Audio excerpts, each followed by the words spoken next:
Welcome, everybody, to the Grindhouse Syndicate. Now give it up for your host with the most, Jack Grindhouse.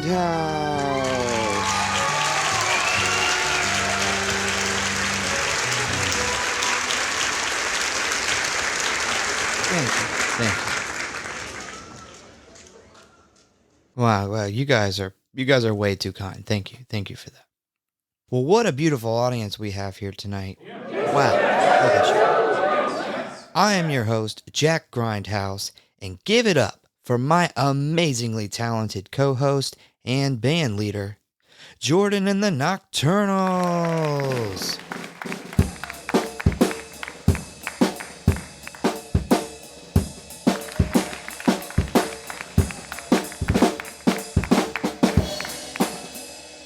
Very talented bunch. You guys are amazing. Woo! But we got a great show for you tonight. We're talking about one of the biggest films of the year so far, and possibly one of the best of 2024. Late Night with the Devil, everybody.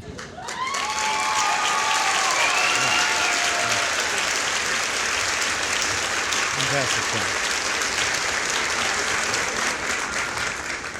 So this was a movie that when we first seen it, you said we had to cover. I'm pretty sure you said that in the review.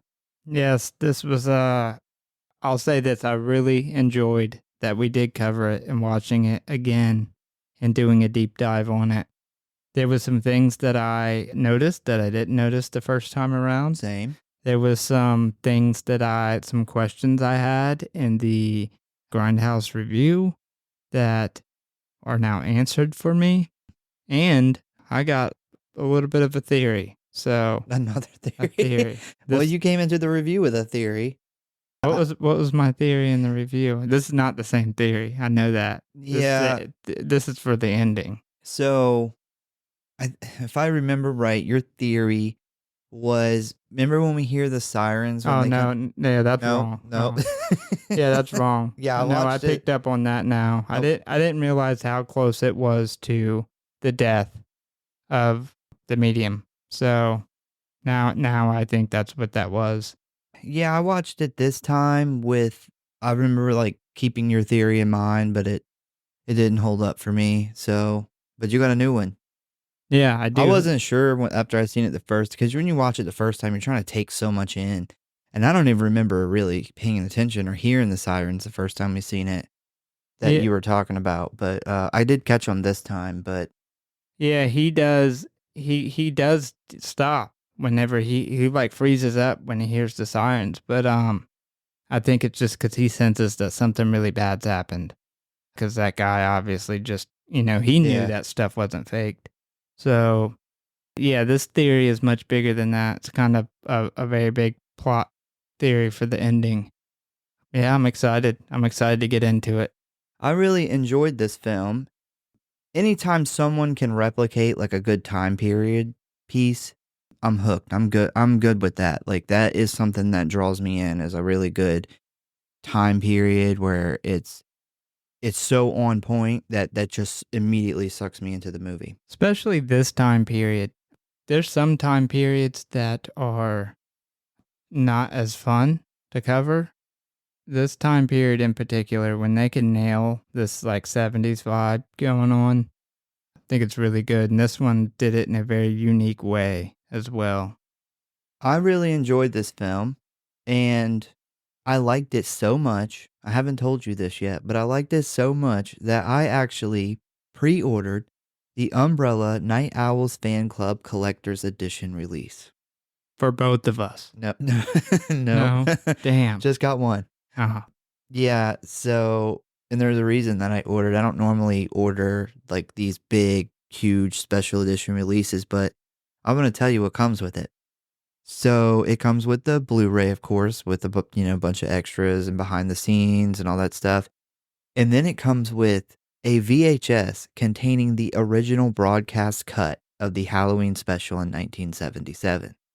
So I guess it's basically like the episode without the behind the scenes stuff, and then I'm really curious what they show happens at the end. What do the cameras pick up at the end? Yeah, yeah, that's something because we have a whole ending part where he's like hallucinating and talking to the camera. We don't know what's being picked up during that whole end piece after everything starts going down. But we do know that at the very end, we assume that it's still rolling. So yeah, that's going to be really interesting. You're gonna have to get a VHS.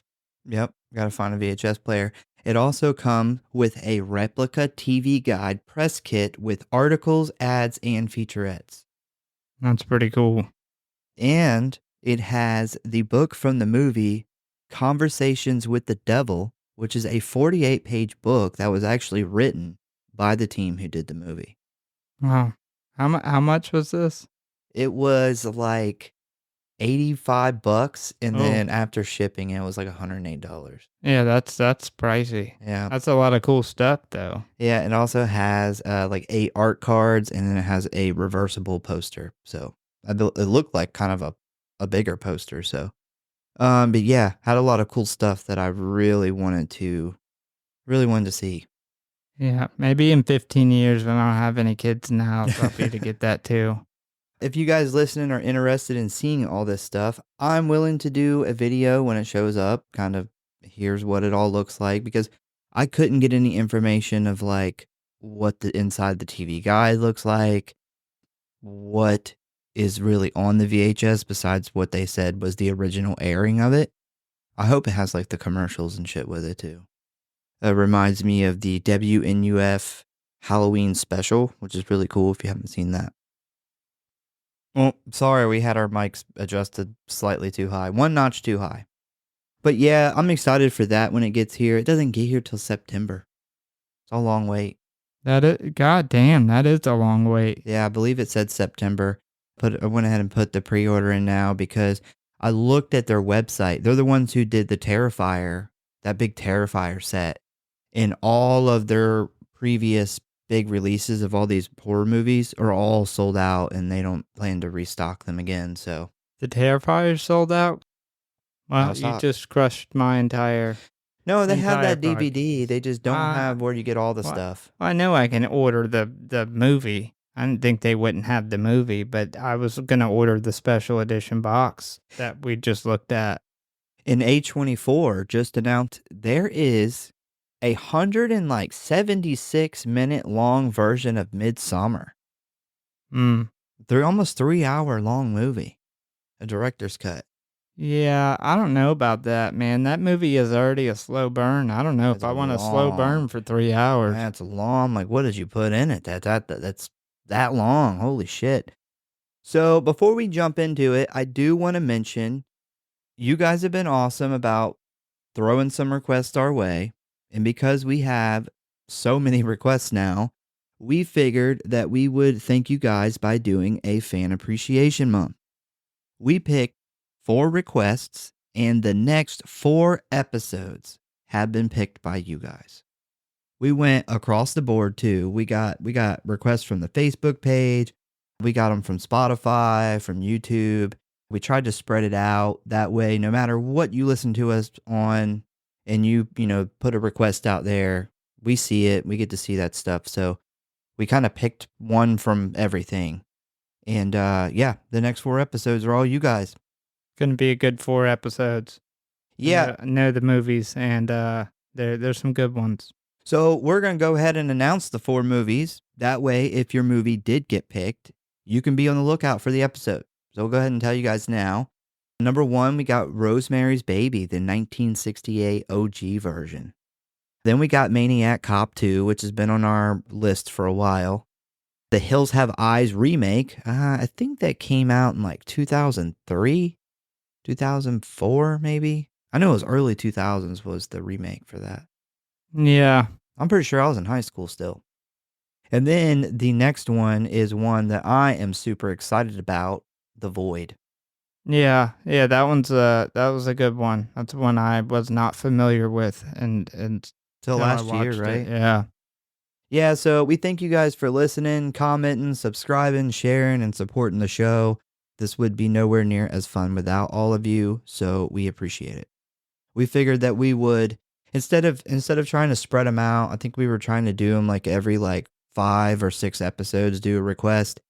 And then we got so many requests that it would take forever to do it that way. So we said, let's just do a bunch of them for a whole month. Maybe every year we can make, was it the whole month of May? Yeah, it'll be the whole month of May, and then it'll kind of overflow a little into the next month because this movie is going to take the first week of May. But Because we had to wait for them to yeah, release yeah, Late Night with the Devil. yeah. Bastards. So you get most of the month and a little bit of the following month. But first, if you want to stay up to date on what is going on with us or the show, talk about or submit your movie request, or just say hey, you can always find us at one of our social media accounts or our official website at Grindhouse.Horror.Pod.com, Facebook at the Grindhouse Syndicate Horror Podcast, Instagram at Grindhouse.Horror.Pod, and many more, which you can find links for in the show notes as always. And please subscribe or follow for alerts on new episodes. And if you really love us and don't want Jack Grindhouse to have to make a pact with the devil, give us a review. I want to throw out there, I've watched some of the newer movies lately that have just come out that are getting a lot of the buzz. Wasn't a big fan of Humane. It was okay. It's like a 2.5 for me. Stop Motion, one of the best movies of the year. Definitely watch that. I believe it's just now hitting Shudder. And I just started the season 2 of Them because I kept hearing a lot about it. And that's really good too, so check that out. All right, so Late Night with the Devil is a 2024 supernatural horror film written, directed, and edited by Colin and Cameron Carnes. It stars David Dastmalchian, Laura Gordon, Ian Bliss, and Ingrid Torelli.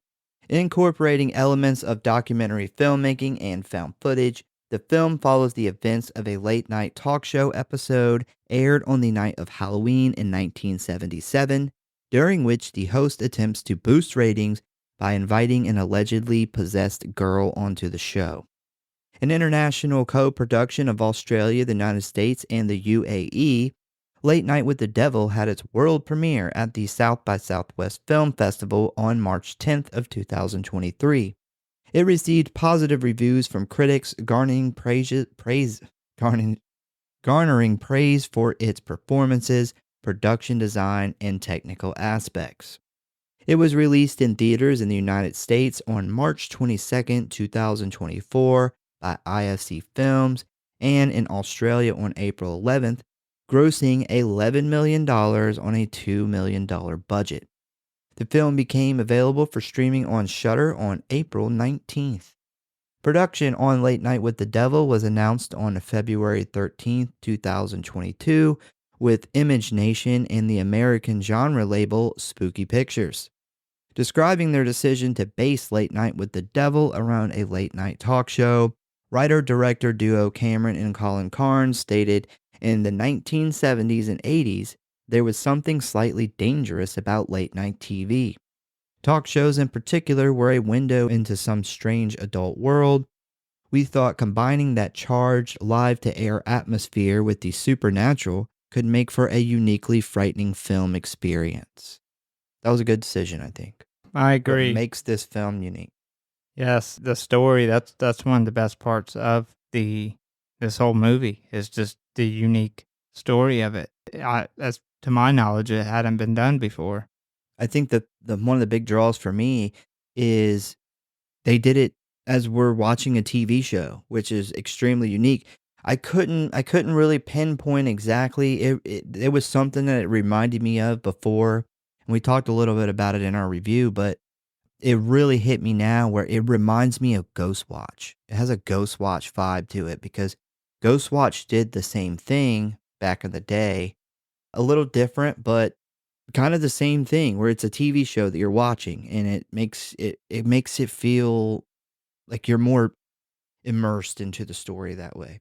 Yeah, you'd made a comparison that it very much was like a Tales from the Crypt episode. Yeah. And yes, I even after watching it the second time, very much agree with that. One of the things that really makes me give it that Tales from the Crypt stamp is the ending. It has a very much a Tales from the Crypt ending. They kind of combine like a found footage type idea, but they also have shots in between it that are not found footage, like during the commercial breaks and things like that. Very unique idea. And the fact that they did it as a timepiece and did it so well, everything I think came together really good. So the Carnes brothers offered the role of Jack Delroy to David Dastmalchian after reading an article he wrote for the magazine Fangoria about regional TV horror hosts. Dastmalchian accepted the part after being sent a lookbook designed to resemble a 1970s TV guide, along with the film's script. Casting was announced on June 24th of 2022. Late Night with the Devil was shot in Melbourne, Australia. The film utilizes practical special effects, including puppetry along with digital visual effects. In October 2023, IFC Films and Shudder acquired the distribution rights for North America, United Kingdom, and Ireland. Man, that kind of sucks. They filmed it in Australia and then made them wait longer than everybody else Yeah. to watch it. Dude, Australia's been coming out with some bangers lately. They have. Yeah. Talk to Me. That was really good. We did another one that was done Yeah, in Australia too. I'm trying to Can't- remember what it was. But yeah, they've been coming out with some good horror movies lately. Keep it up, Australia. Yeah, man, horror movies and fucking kangaroos, they're killing it over there. So the ratings for this movie, Rotten Tomatoes gave it a cool 97%. It's up there. That is fucking up there. Yeah, it is. That is a really good, almost a perfect movie in Rotten Tomatoes' eyes.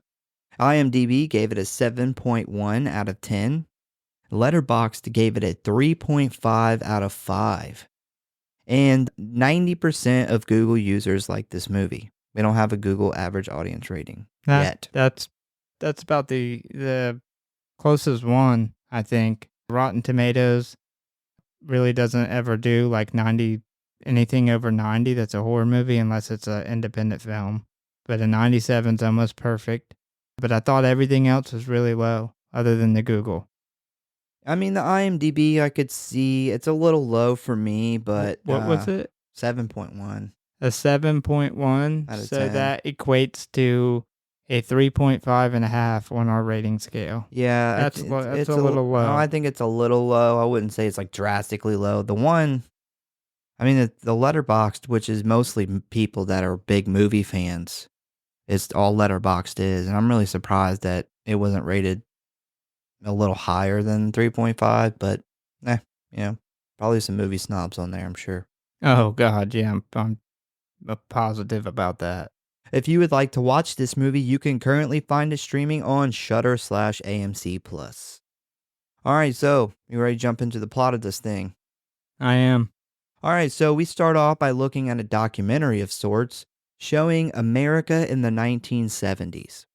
We get a bunch of clips of civil unrest, Richard Nixon, some serial killers, the Manson family, and the satanic panic that the news was obsessed about. And then show that on April 4th, 1971, a little show on late night TV aired its first episode on UBC called Night Owls, with former Chicago radio announcer Jack Delroy. The first time we seen it, I totally missed him being a radio guy before. And that's gonna come into play right here in a moment. But yeah, just I don't know why I didn't hear that before, but yeah, this is your typical like late night talk show. They have like musical performances, a sketch comedy, of course, like celebrity interviews. It's your standard, late show.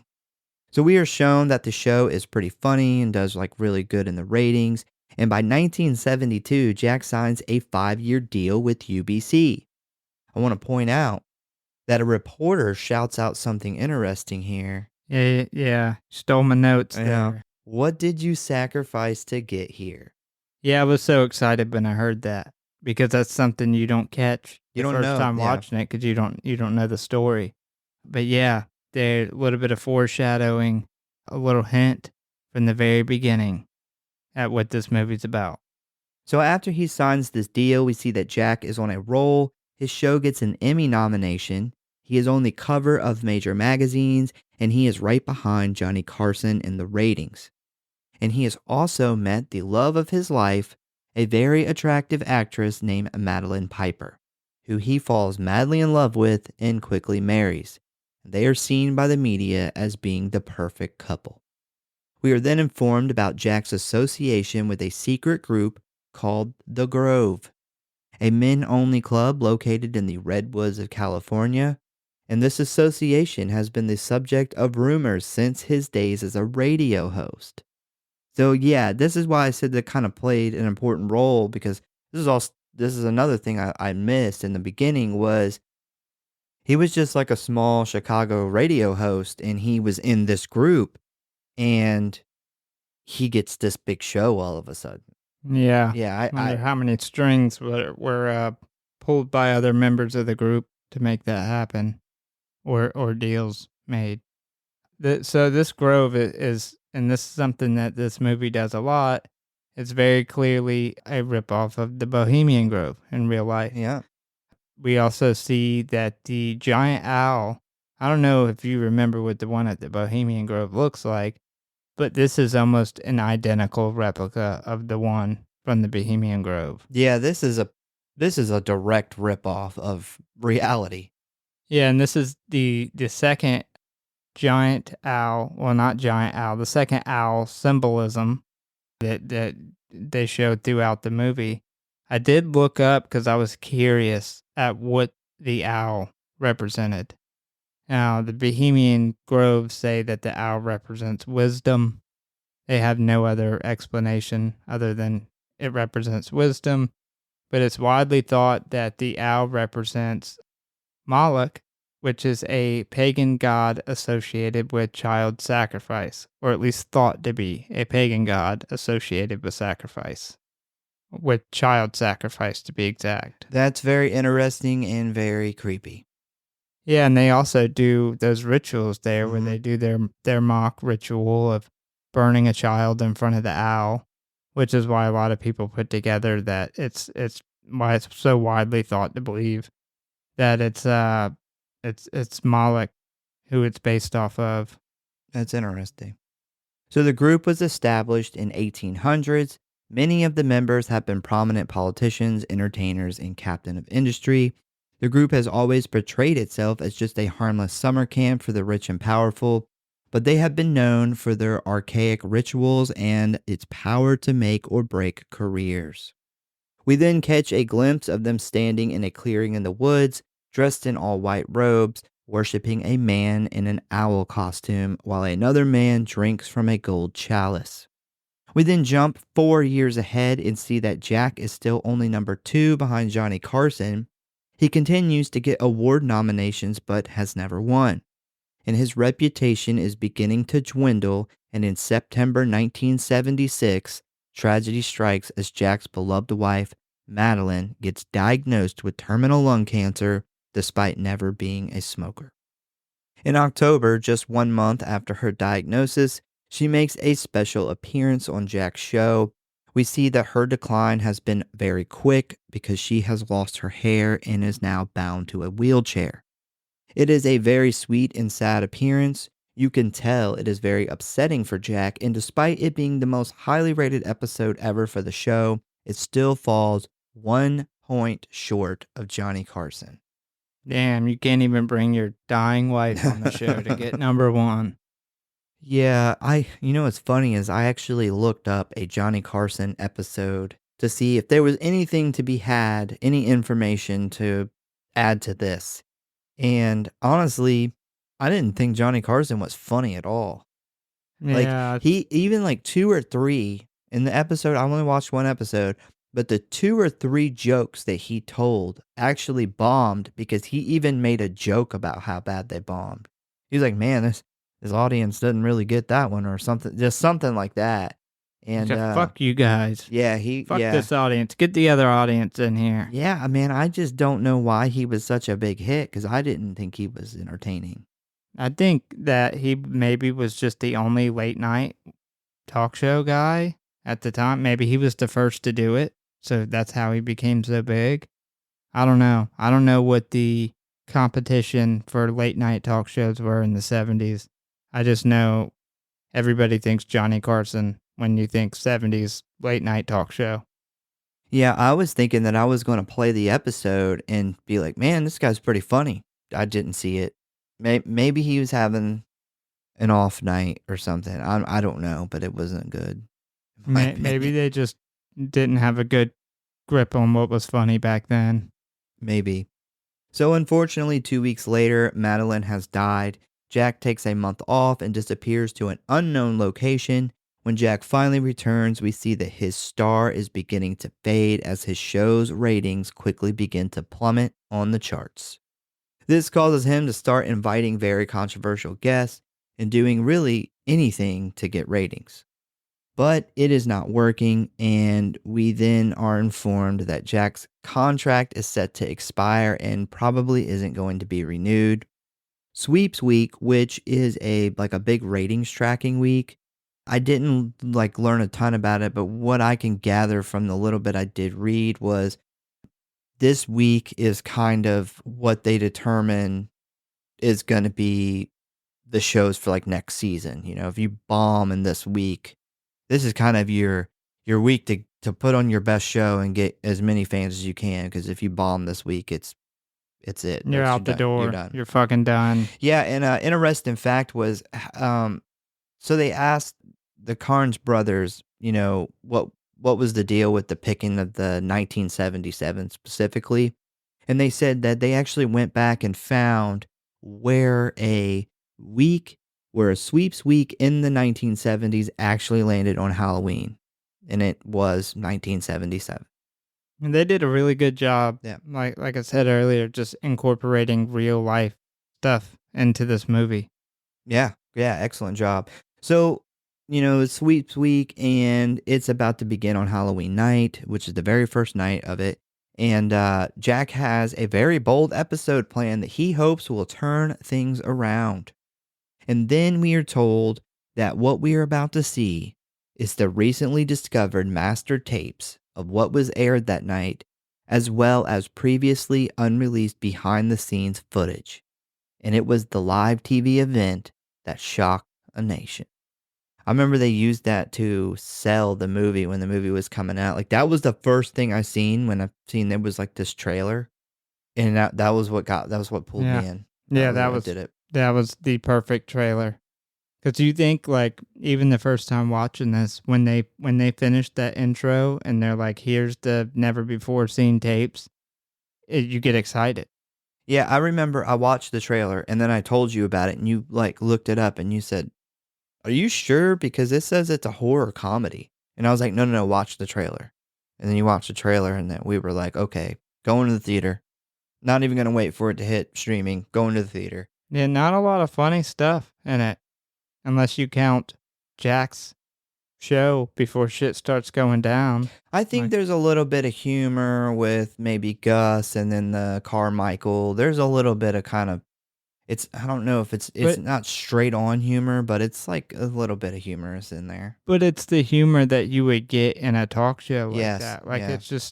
It's not. I don't think it was put in there to make us, the audience, laugh. It was for the audience in the movie to laugh. I tell you, the funniest part of this whole movie was the 9 fucking distribution production companies at the very beginning. I Yeah. counted this time. It's 9. 9. Yeah. I knew it was up there. Yeah. I think we mentioned that in the review too. Yeah. I've never seen a movie with so many production companies associated with it. So if you actually go and look at one of the big Reddit posts for this movie, the first day or so it came out, literally everyone was talking about how they were after the 5th or 6th one, were like, "Are you serious?" And then it got to be a point where, in some theaters, people were just laughing every time another one came up because it was like, "Is this a joke? Is this part of the?" Well, when we were in the theaters, I actually thought it was part of the movie. A lot of people after did, a yeah. couple of them, I was like, okay, this has got to be part of the movie somehow. This must be the intro to the show's intro or something. Because some of them I had never heard of. Well, a majority of them I had never heard of. I can't believe you had so many production companies attached to it though, and it didn't somehow get fucked up. Yeah, That's because there was no like major production companies associated. So after this, we then get the title card, Late Night with the Devil. So now we jump to a year later. So we see the intro to the Night Owls Halloween special, and then we see the show's like his co-host kind of, I guess, and his name is Gus, and he then introduces Jack out onto the stage. So Jack does his opening monologue, tells a few jokes, pokes fun at Gus a little bit, kind of your standard late night talk show stuff. And then he introduced his first guest of the night, a medium slash spiritualist named Christo, who comes out wearing the ugliest gold jacket ever.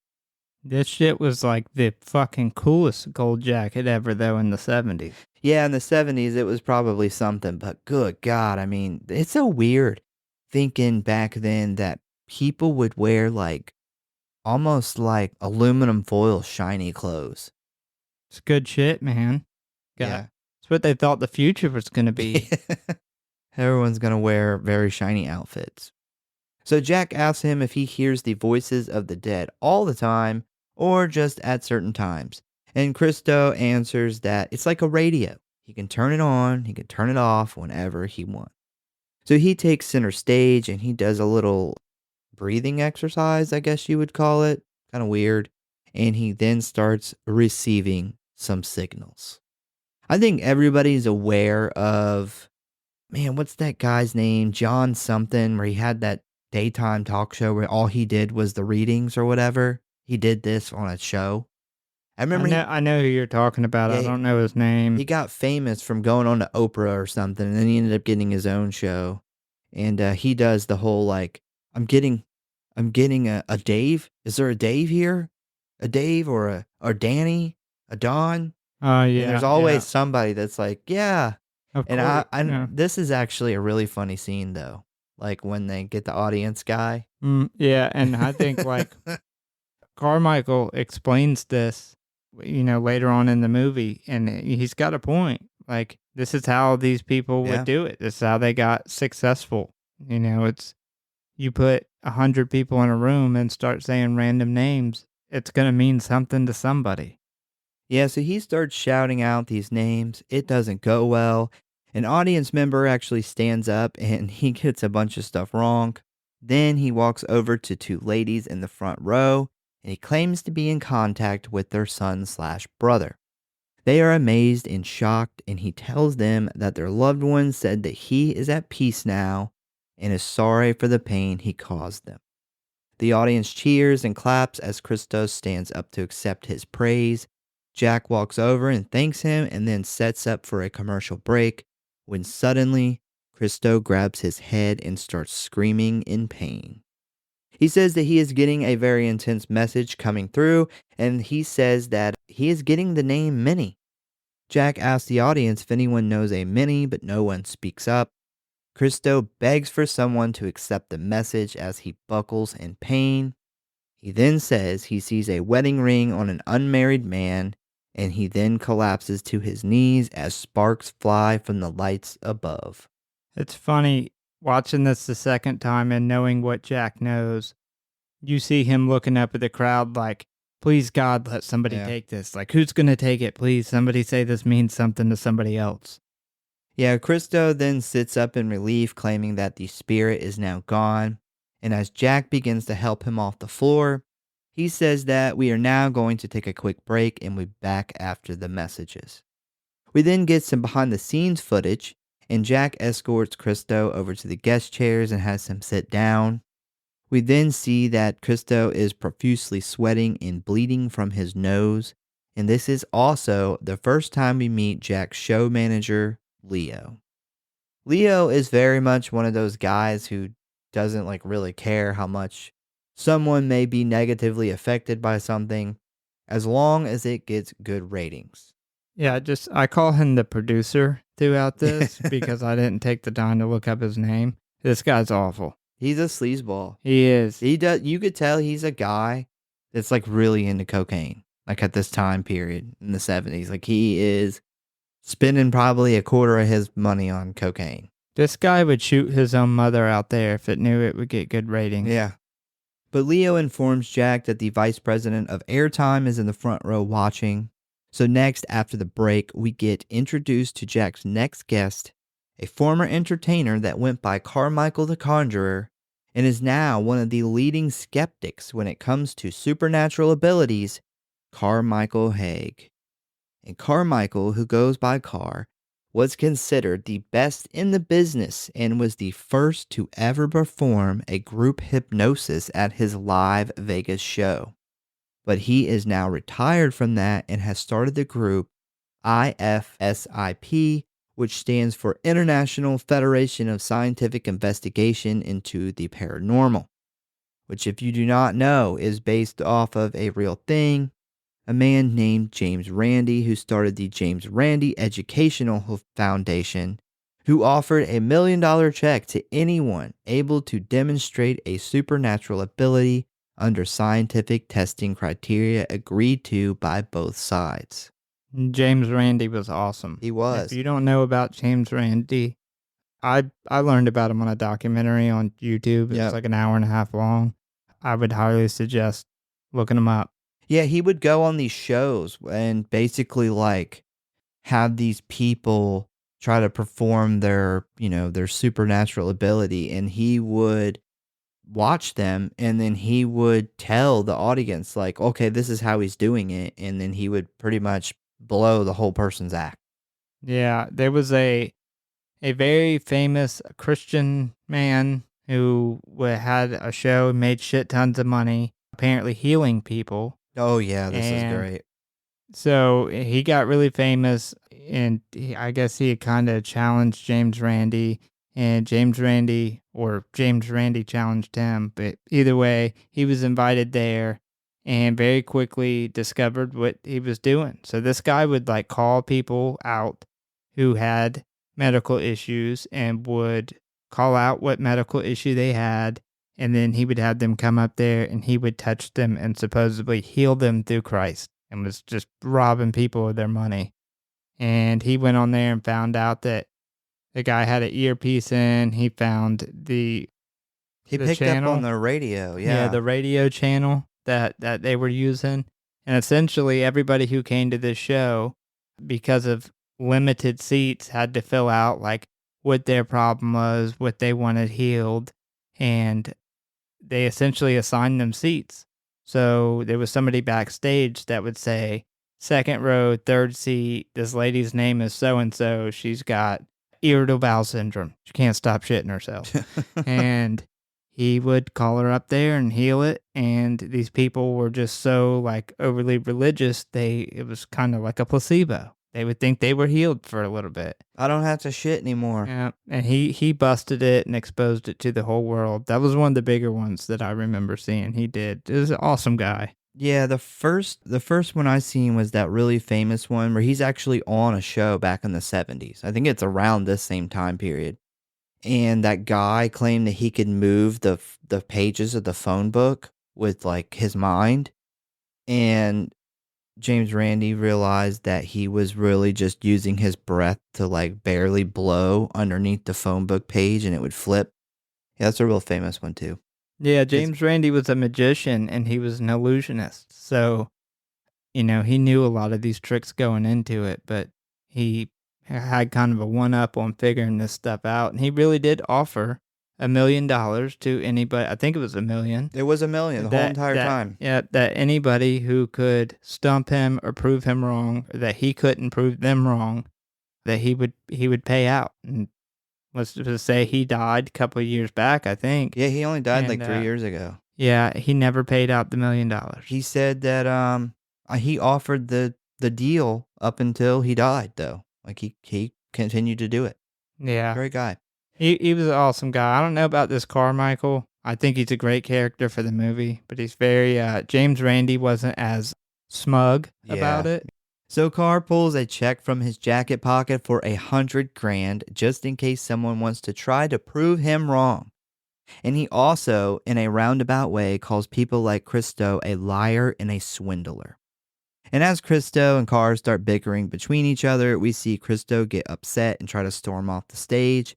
But before he can get the sliding door open, Jack stands up and declares that he believes that the last reading that came through Christo was meant for him. Jack then informs everyone that Minnie was the private nickname for his wife Madeline, and the line about an unmarried man wearing a wedding ring was true, as Jack then holds up his hand to show everyone that he is still wearing his ring. Carr begins to rant about how Jack is being played as Christo begins grunting in pain on the other side of the stage. He then collapses to his knees and then begins to projectile vomit a thick black vial across the set, and we quickly jump to a commercial. Man, that black vomit CGI was pretty bad. I'll say that.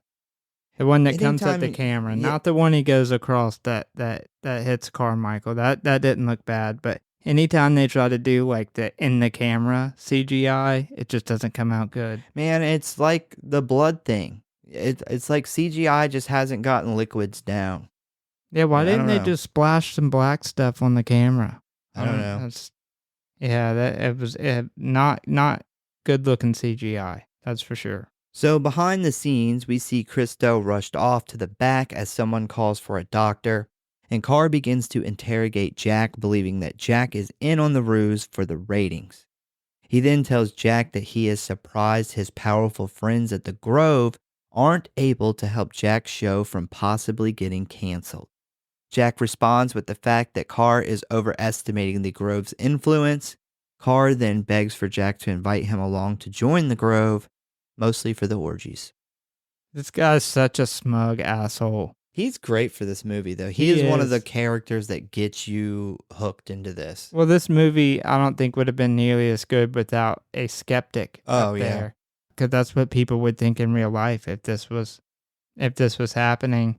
The problem with skeptics are, no matter what proof they get, they're never gonna believe it. They're always gonna come up with something. It's the same thing with hardcore believers and stuff. No matter what they're shown, they're gonna be gullible and believe it. So, I think the movie definitely needed a James Randi, and they wrote him as a very, very smug character, which I think went well with the movie. Yeah, I think it's just for entertainment purposes because I really do love the character. He's one of my favorite characters in this. Yeah, the actor who did this was amazing. Yep. He played this part really good.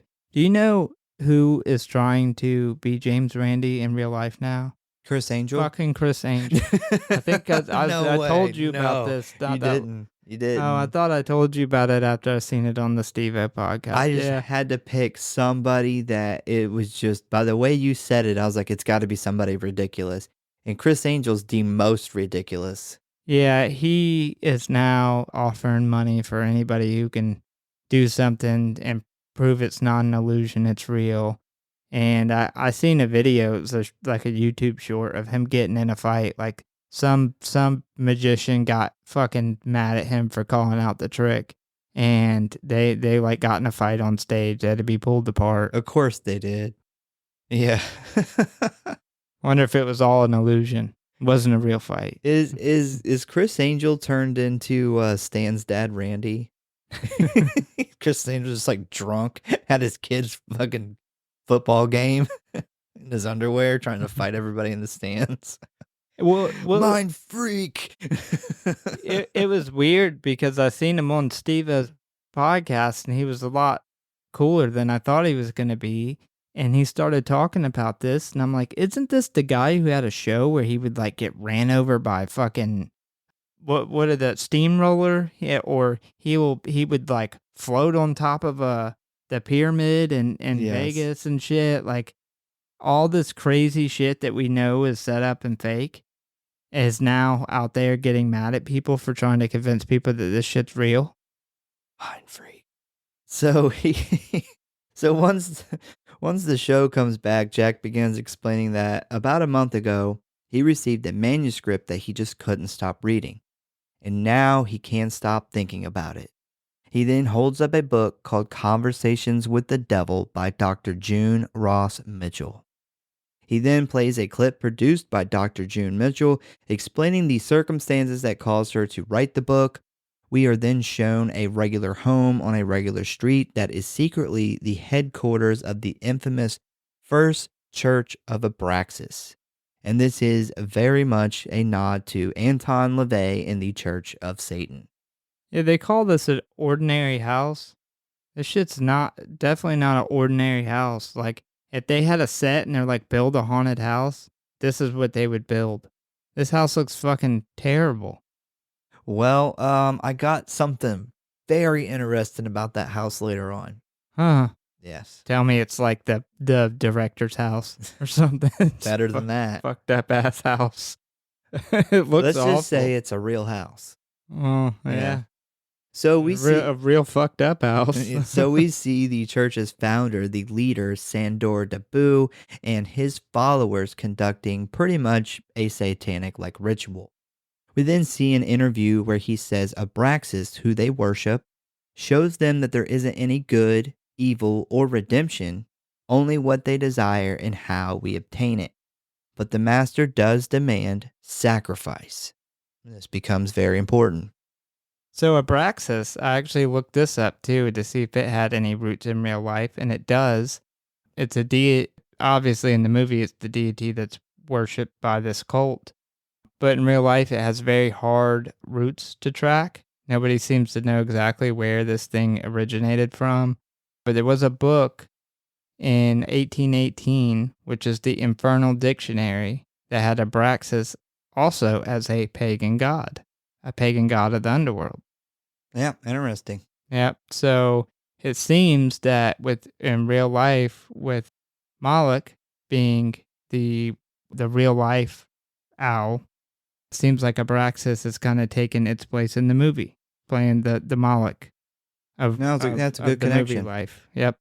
So we then learn that the church's activities have become suspect to the FBI, which, by the way, did actually happen to Anton LaVey and the Church of Satan.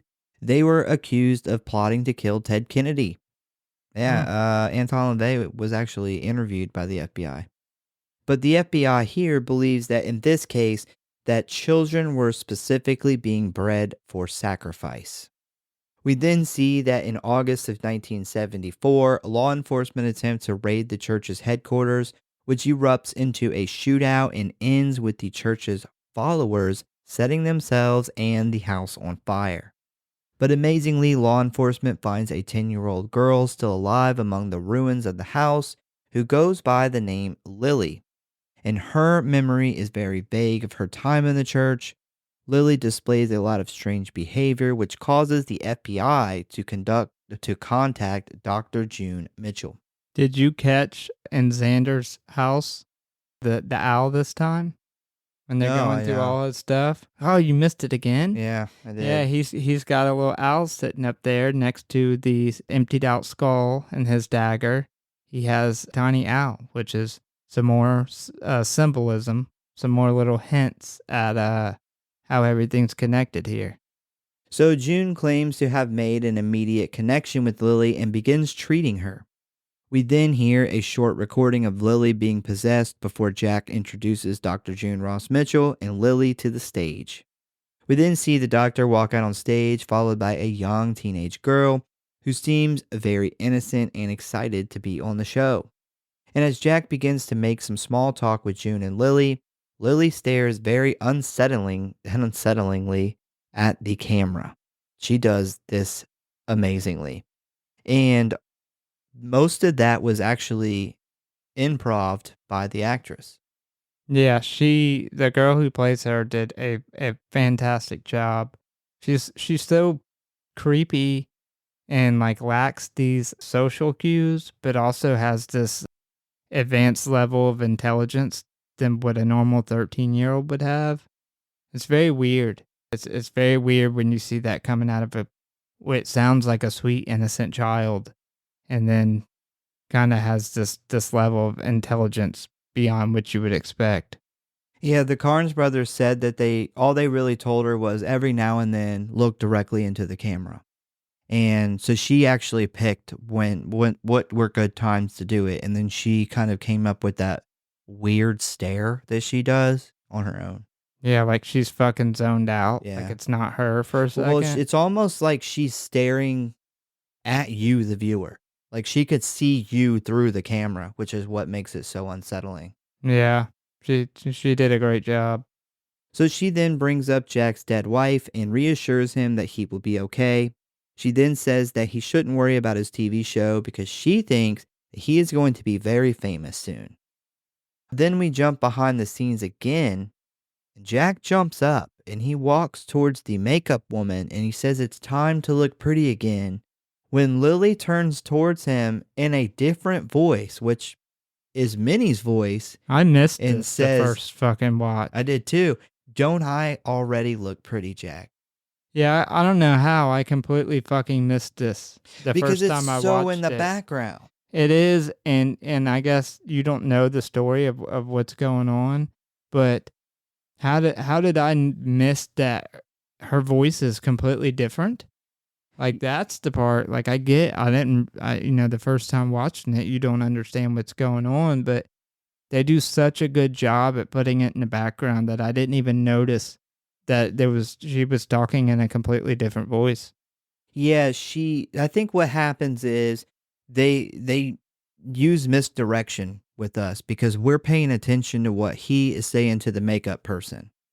And you don't realize that Lily's going to say something because she's kind of there in the background. And Jack doesn't even like really react to it all that much. So it's another thing that almost makes it seem like, is it important or is it just a background thing? But once you see it the second time, you're like, no, that shit was important.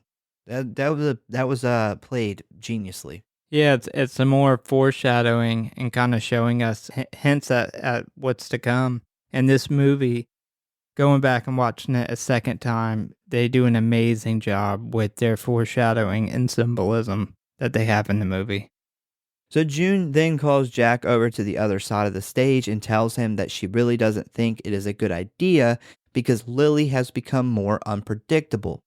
Jack argues that it's even better for the show and then proceeds to continue to encourage her not to back out. And at this point, I got the feeling that they have some kind of romantic relationship. Yeah. Yeah, I think that's there's clearly some sex. I'm just gonna put it out there. There's some intercourse going on, maybe some anal course too. Oh, wow. She's definitely into Jack. Yeah, I wonder if that whole story about him coming across the manuscript and just, I wonder if that was true and he just tracked her down and then they hooked up, or did they hook up and then he was like, I should have you on my show. Yeah, I I don't wonder. I know. wonder which one it was. Maybe he hooked up with her to get her on the show because Oh, he's clearly maybe. so Yeah. desperate at this point. I mean, he would do anything to get the ratings. So Leo comes over and then informs Jack that he just got a call from the hospital and they told him that Christo has died from a brain hemorrhage. We then return from the break. We then see June and Carr begin to argue, with Carr immediately calling June basically an imposter. We find out that June has been studying the science of ancient satanic rituals and Lily's possession for the past 3 years. Now, I just want to say, remember they were talking about the sacrifice of children at the age of 13. Lily was found in the burnt house when she was 10. It has now been 3 years later. She is now 13. It's interesting. Yeah. Start connecting all the dots on your second or third watch. Yeah. There's so much and of that it. just kind of ties a little bit into my theory at the end. Yeah. It's also important to mention too, obviously whatever is going on killed Christo. Is that how you say his name? Christo? Christo. Yeah. Obviously whatever's going on killed Christo. But during these breaks, there's every one of them. It's kind of in the background, but the people who's running like the lights and everything, they're having some like serious issues. Yeah. So it's very clear that there's some type of like paranormal shit going on at this point and backstage too. Like they're starting to get freaked out. Yeah, we then see on the table in front of them some artifacts that Dr. June has brought onto the show. including a bowl made from a skull, a book of witchcraft, and a dagger that was actually recovered from the house that burnt down. Carr then makes a joke of the dagger, acting like it has taken over his hand and is going to stab him in the throat. Lily then informs us that she calls the demon Mr. Wiggles, and this was to pay homage to the exorcist Captain Howdy. I think we mentioned that in our previous episode about this. Yeah, Think if there's anything that to make a demon creepier, it's whenever he's called Mr. it's got Wiggles. a silly name, yeah. Yeah. So Jack then asks Lily if she thinks it would be okay if they invited Mr. Wiggles onto the show. June tries to object, but Lily quickly cuts her off and cheerfully agrees. Carr offers to put up the now $500,000 check, and the audience begins to beg June to agree. And after a moment of pause, she then agrees. Jack then looks straight into the camera and tells the viewers to stick around to see the first ever live broadcast of a communion with the devil. And then we go to commercial break. And during the commercial break, we see June is pissed. She accuses Jack of ambushing her on air, and after she told him earlier it wasn't a good idea, we then see Jack's sidekick co-host guy, Gus, who has spent most of the movie so far trying to figure out what the changes to the script were. And now that he knows, he is pretty pissed. He tells Jack that he is meddling with things he doesn't understand. Jack blows this off with a joke, which does not amuse Gus. Jack finally gets aggravated and tells him that he is just trying to save their show. And as the show comes back from break, we see most of the stage lights are off. Jack comes on slowly walking towards the camera, with Lily and June sitting in chairs facing each other behind him. Jack finally walks into the spotlight, introduces what is about to happen, and wishes them Godspeed. We then see the spotlight above June and Lily light up, and June announces to everyone that whatever they might see or hear, to please remain calm. Using the power of suggestion, June then puts Lily to sleep and then asks to speak to Mr. Wiggles. We then see Lily's chair jerk as she begins to pull at her restraints. Lily's head is down with her hair hanging in her face, and as she starts to violently jerk in her seat. As she makes noises, we then begin to hear her voice start to change into a very deep and scary growl. June demands she speak, and the demonic voice then begins to laugh and says, "You know who I am." Lily then lifts her head, and as we hear the bones in her neck crack and see that her face has now changed. Yeah, the look on her fucking face when she first shows it, like her hair's kind of in front of her face at first. She totally has Reagan eyes, by the way. Yeah. She has those green Reagan eyes. But when she looks over and her hair moves and you can see her whole face, I think we talked about this in the episode. She looks like a completely different person. She does. She looks like there's somebody inside of her, like that's morphed her face into kind of a different person. Yeah, she does a great job doing these very different looking facial expressions than her normal ones. Because the first time I seen it, I thought, man, they like dressed somebody up to look different. And now watching it on the second time, looking at it, I could tell that it's her just doing different. These like creepy facial expressions, and then plus the little bit of makeup they used. But they do a really good job. Yeah, I thought maybe they had used some CGI or something to slightly alter the face. And so I paused it. It doesn't look like that at all. And the makeup they use on her face is very minimal. Yeah. Which Makes sense. One thing that I love about this. I think this is the first movie to do possession right that I've seen in a long time. Like, they didn't overdo it. They didn't make it crazy. It's very, very much like Reagan early on in The Exorcist when she first starts to turn. And I think it was done really good. They didn't overdo it. It's very creepy. The only thing I didn't like was the voice. The voice. You weren't a fan of the voice? No, it's like so electronic. It's so like, you can tell it's fake. It's not a real voice. I didn't have any issue with the voice. I was fine with it. So her eyes look deep and evil. Her skin is pale, and she has a split above her lip. June tells the demon to not be alarmed. She has brought her here to better understand her purpose. The demon then turns its head towards the main stage and says, "It's good to see you again, Jack." Jack claims that they haven't met before, but the demon quickly interrupts and says that they go way back, that they met amongst the tall trees. June demands Lily to return, but the demon just mocks her and then tells her to be careful because she knows what happened to Jack's last whore. She died a very ugly death. So yeah, there's definitely something going on with them too. Yeah, and so the tall trees is clearly a reference to the grove. Oh yeah. And this is the first time in the movie, especially watching it the first time, not knowing anything. This is the first time you get a sense that Jack might know a little more than what he's letting on. Yeah, he plays it off really good, but yeah, he obviously, we find out later on, he does know a lot more about what's happening. Yeah, he's a very likable character. Does a really good job. The guy who plays him being very likable, but this is the point where you're like, okay, there's something else to this story that we don't know. So she then looks back to Jack and says that the worms finished off Minnie a long time ago. She then sings, "Jack and June went up the hill to fuck each other's brains out," as the audience gasps. June then screams that's enough as she slaps the shit out of the demon. But she fucking slapped. I'm surprised that demon didn't leave. Surprised that demon didn't get the fuck out of there. Like, she straight, like, fucking, God, what's a famous slap? Well, Who did is she that? Will Smith Will and what Smith Chris rocked him? Yeah, I mean, damn.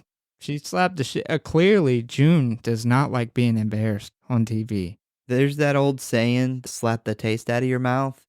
That's Yeah. what happened here. Yeah, she slapped her so hard she's never going to taste again. Her taste buds were jarred from her tongue. Yeah, like I said, despite being a very smart doctor, June does not take very well to being embarrassed, to the point where she will hit a child. I will beat up a kid. I don't care. Did you call me out for fucking Jack? There was a show. There was a show a long time ago I seen. I think it was a YouTube show. And there was a guy, or there was this girl where she said, yeah, so-and-so was voted most likely to beat up a baby in high school. I was like, how do you get that? June got that. So Lily, now holding her head to the side, begins to cry. June then calls to her and moves close to her to console her when suddenly the demon jumps forward to bite her and we catch a quick glimpse of her face. And it looks like some kind of like a monster with this huge mouth and very large sharp teeth. Yeah, we talked about this in the fresh meat review, and I'm pretty sure I mentioned how I couldn't wait to pause it. So after about 15 attempts, because Amazon will only let you skip by 10 seconds. So Yeah. once you miss it, you miss it. I actually got it paused on this face, and it's very creepy. Yeah, Where- I've seen a lot of stills. You can look up, people have gotten good pictures of it online. Yeah, and I got a good picture of it. Got a good pause spot. God, so fucking creepy. The fucking mouth, man. It's the mouth. Yeah, the mouth is very That's way too many teeth. it's very large. The face is almost like kind of skeletal, like the eyes are kind of sunk in. And this That's face is crazy. actually, it shows up again. Yes, it's later on in the movie, yeah. But Did a really good shot of it. In a part that I didn't realize coming up, which is where the TV's blurry and you can slightly see the demon in the background moving through the fuzz on the TV. And if you pause it and look really close, that's what it looks like. That's cool. So June jumps back just in time and the audience gasps in disbelief. June then pulls out a necklace with some kind of like ancient artifact attached to it and begins saying something in Latin.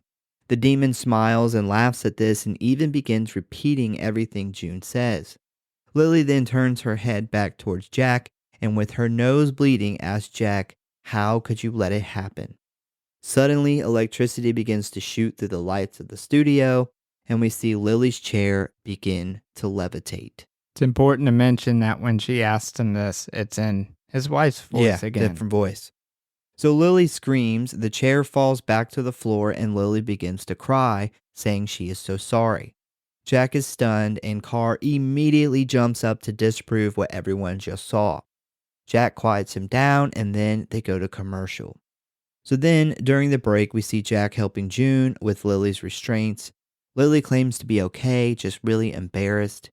Jack then pulls June to the side, exclaiming that his excitement for how well that went. June, who is visibly shaken, then asks Jack what she meant by in the tall trees. Yeah, you realize watching this the second time that Jack is a bastard. Like, he's a really likable character. He does a really good job, but like, all he gives a fuck about is his show doing good. Yeah. Like, she just hit a child on television, on live television. And like, and then this child talked about your fucking wife dying and being eaten by worms, called them out for fucking all types of bad shit you don't want on live TV, and he's stoked. He's like, yeah, we get y'all back on here again. You could beat the fuck out of, we can get some other kids on here. It's We could sweeps. make a whole segment of you beating the fuck out of possessed kids. It's sweeps week. Yeah. It all stops, man. Like, you Gotta- would think he would be a little, like, especially with her talking in his dead wife's voice, knowing now, with us, I've watched the movie twice now, so we know what he knows at this point. And to hear that, you would think he would be a little creeped out. But No. he's so excited over the ratings that he bypasses all that. Well, he doesn't really believe it because he makes the comment at some point where he says, that was really awesome. I don't know how she did the thing with her voice, though, where she sounded like Minnie. Like, he doesn't really he like... mentions it to the producer, but he sounds kind of like freaked out by it. And the producer told him, "Oh, you don't get all fucking like soft on me now." Like, yeah, I think he knows that it's his wife's voice. I just think he's so blinded by the good ratings, like he's not taking a step back. Because he also knows, like, the demon said some stuff about the tall trees, and Christo mentions, like, her name that nobody else knew. Like, he's got to know if he takes a step back and looks at this, that there's information that nobody would know but him that's going on here. I think he can't step back because his sole concern is being successful. I don't know. That's why I said he's a bastard. He don't give a fuck about anybody else. He's like, I don't care if this like little girl dies possessed up here. Like, if you want to, instead of slap her, if you want to shank her next time, it would make for great ratings. You want to cut her open and see if the demon's in there? So Jack, of course, claims that he doesn't know, even though we see in the beginning that the secret group, the Grove, meets and does the rituals in the Redwoods of California. Gus then walks over to Leo to inform him of his displeasure with what is happening here, and Leo shuts that shit down. You can tell that Gus and Leo don't like each other. They're like kind of the opposite people too. Very opposite personalities. I don't blame Gus for before all Don't this either. shit went down for being kind of creeped out. No one 'cause- would tell him either. No, and he's seen the restraints, so he was trying to ask about that, and then the shit started happening with stuff started coming up about his Jack's dead wife, and he thought that was creepy. And meanwhile, he knows about all this shit that's going on backstage, and then Christo dying. At this point, I don't blame him. I would be like, hey, I'm getting the fuck out of here. Because he even says, like, half the production team's, like, about to leave. Like, everybody's freaked out. There's something going on here. And for some reason, you don't see it. Yeah, there's a scene in the beginning where he tries to talk to what I guess is like the stage manager. And he mentions like, hey, I heard a rumor that there was changes to the script, but no one will tell me what's going on. So what I think is happening here is Jack knew that Gus was not going to do this. He wasn't going to be a part of it. And so I feel like he probably told everybody, don't tell Gus. I feel like maybe there was a bunch of the people backstage that didn't know. That maybe for the same reason. He didn't. Yeah, it may He didn't have want been. people to. Because they obviously wrote the episode very differently and then made this super last minute change and then didn't really tell a lot of the people that worked there. This is why you see weird stuff where some of the the behind the scenes people are like trying to bring out the wrong shit at the wrong time is because this whole new version of the show has just been dropped on everybody Yeah. The only reason that they would do that is to keep it because they were hidden. worried about people walking off the show or refusing to do it. And then, you know, with just the idea of bringing this possessed girl in here and fucking tying her up on stage on your show. Then you got a guy who's died, like a guy who was just on the show that literally started dying on the show and died right after. And then all the stuff about his wife, like I said, if I was Gus, I'd be no man, this is a little too much for me. I'm gonna go home. So after this, Carr walks over to Gus to reassure him that it's all just smoke and mirrors, when Gus then informs him that Christo has died. Leo tells Jack that the show is a big hit and the vice president of communications loved it and thinks it is the biggest broadcast since the moon landing. And this news excites Jack a lot, even though he can't quite figure out how Lily was able to replicate Madeline's voice so well. So once the show returns from break, Carr is dying to disprove what everyone just saw. He basically claims that June used hypnosis on everyone, and after some debate between Jack, June, and Carr then asks if he can prove his thesis beyond a shadow of a doubt. Jack grants him permission and he demands Gus be his volunteer. Gus is reluctant, but Jack orders him to participate. Then they both take a seat in the same two chairs that Lily and June used. Carr has the lights dimmed and then begins to calmly talk to Gus. He pulls a large pocket watch from his jacket and tells the cameraman to focus on the watch. The watch face then changes to a white and black swirl of colors and begins spinning quickly. Carr then asks everyone to focus as he begins to hypnotize Gus and everybody in the studio. After a moment, he snaps his fingers and the watch stops as we see a flash on the screen. Carr then asks Gus to tell him about the vermophobia that he has. I never really knew there was a fear of worms. Never heard of that. What did you call it? It's a vermiophobia. Why didn't they just call it a wormophobia? I don't know, but yeah, that's what they call it. And I didn't look it up to see if it's actually a fear of worms. I just kind of trusted the movie, but I mean, there's a fear for everything, so I don't doubt it Yeah. exists, but I've never heard of anybody having a fear of just worms specifically. I'm They are sure. kind of weird, though. They're like noodles that move. Yeah, there's like you said, a phobia for everything, so that doesn't surprise me at all. Because worms are fucking creepy. And when he says they like live in your body too, that's gross. It reminds me of the story on this like it was one of those shows where it's like Mysteries of the ER. Seen it long time ago. But this fucking homeless lady comes in and she's Oh, saying God, she's yeah. got worms in her arm. And they're like, they can tell she's got like really bad infection and stuff. She's a homeless lady, clearly. And they realize when they start looking at her, she starts pulling these worms out of her arm. And she has made an incision in between the layers of her skin and has put worms in there. And they pulled out like 50 of them. That's awful. And she made them literally put them in jars and saved them. And she like named each of them. Like she had a name for each of them.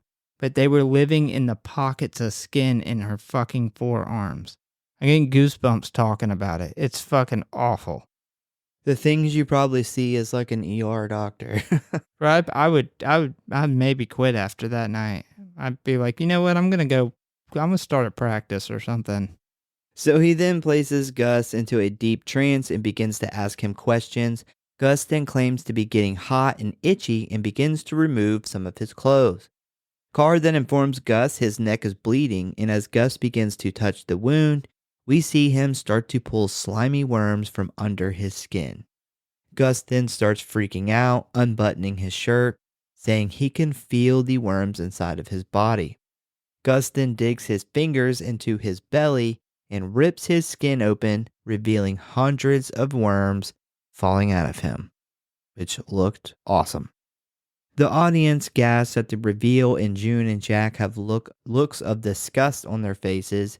And I don't know if you caught this, but Lily is back there laughing her ass She's off. loving this Yeah, shit. she loves this. Cause It's it's just Mr. Wiggles. He's digging this. He's like, this is fucking great. so Carr then snaps his fingers, but it doesn't work. As Gus begs for help, Carr stands back in shock.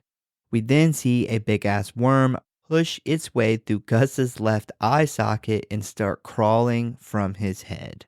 Yep. So the whole scene with all the worms were Yeah. great. Like it was super creepy. It was done super good. The practical effects on it were done really good. One thing I noticed though is they were all like very 70s, 80s practical effects. Like the way they shot practical effects back then, like you think of The Thing Yeah. and some of the the movies that were groundbreaking for practical effects at that time, especially with the worm popping out of his eye socket. It just had a very, very like 70s, 80s practical effect feel. Well, it should, because if you remember at the beginning when I talked about the production, they used part of their special effects was puppetry. And obviously, this worm is operated as a puppet. Yeah. So, yeah, definitely went back to that old school style of effects. And I think it pays off, especially in a movie that's supposed to look like back then. Yeah, with the cinematography and everything, it already looks like you're watching something from 1978. So it went really, really, really good together. So Carr then yells awake and Gus is totally fine. He has no memory of the event and is surprised to find his shirt open.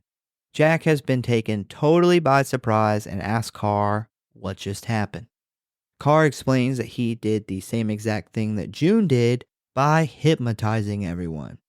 Jack then asks the control center to play back the tape and see what the cameras caught. And after reviewing the footage, we see that Carr is actually just suggesting the things that we just seen and that none of it actually happened. I gotta say, Carmichael's really fucking good. Yeah, I mean, Like, he apparently even hypnotized people at home. yeah, I thought it was funny. So he asked the audience, and there was a couple people in the audience that didn't see the worms. They must have been really fucking confused. Like, think about from the Yeah. perspective of the couple audience members who were like, what the fuck is going on here? Yeah, This is awful. well, that's really awesome they put that in there because, I've seen some really good hypnotists claim that not everyone can be hypnotized. Most people can, but there are people that it's very difficult or you just can't do it.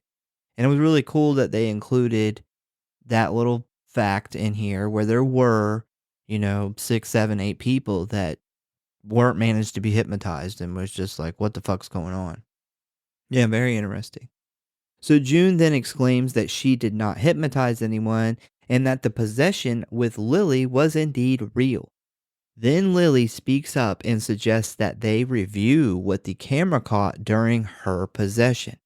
If June did play a trick on everyone, the camera footage would reveal it, and Carr agrees with this. June thinks Lily has been through enough and doesn't need to see the footage, and Jack is informed that the show's musical guest is standing by to end the show. But Jack says fuck that noise and he wants to see the footage. Yeah, fuck Cleo James. Yeah. She can wait. I would have been, imagine if the movie ended. Like they just had her play and that was it. So once the footage plays, we see exactly what we saw earlier, proving that June was telling the truth. Carr is confused by this and demands the tapes be sent to him to be examined. Jack then notices something in the tape and demands that it be played again, but frame by frame. We then see in one frame of the film shows Jack's wife standing behind him with her hand on his shoulder. Man, this CGI Ghost of Minnie is awful. I don't have many bad things to say about this movie, but goddamn, I wish they would have done that better. Like It's just like it's her white.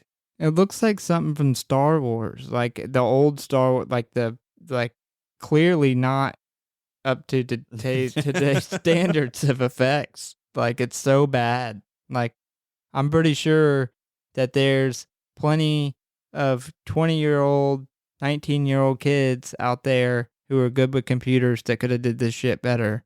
Then it looks so bad.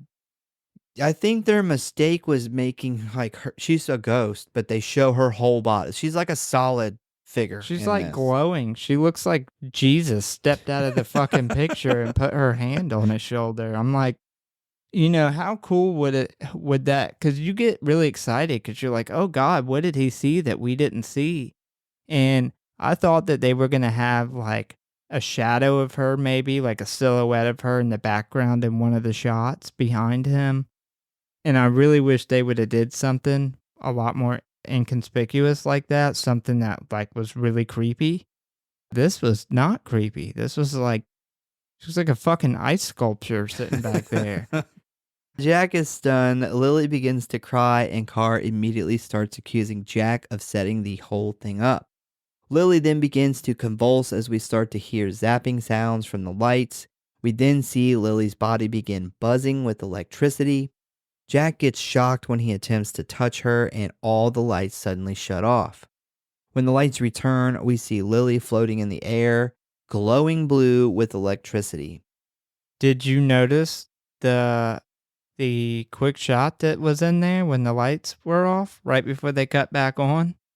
No, what Oh was it? God, I was hoping you would have not seen this. So I noticed it barely and I was like, what the fuck was that? It was really quick. It was when the lights go out and it's pitch black dark for like 5 seconds. And then right when the lights come back on and she's buzzing with electricity, it's right before the lights come back on. We get a shot of what looks like either dead or dying Minnie in the dark with like electricity running through her. And I got a fucking picture of it. Oh, wow. It's super creepy. Wow. Yeah. Yeah, Anybody didn't see listening that. who's curious, I will post this if it's not online already. Oh, I actually have seen many pictures from the film. I have not seen that one, though. That's awesome looking. Yeah, I got as many times as it took me to pause to get the last one. I actually got Wow. this one on like the second try. That is a very creepy looking version of her. Yeah, and what's cool is you can see electricity running through her, which right after this, the lights cut back on, and obviously Lily's like got this lightning going through her. Thought that was It's really because you got cool. that big fancy TV. It's that Walmart special, that Yeah. Black Friday special. So 2 large streams of electricity come out of her arms as she begins to scream. We then see her head split in two to reveal a red electric demon with glowing eyes. Gus stands up and pulls his baby crucifix from his neck and starts to say the famous line, "The power of Christ compels you." The demon then looks at him, and we see Gus's head quickly snap backwards as he then falls into the table dead. Which is fantastic. Yeah, that was an ode to, obviously, The Exorcist again, where Reagan twists her head around.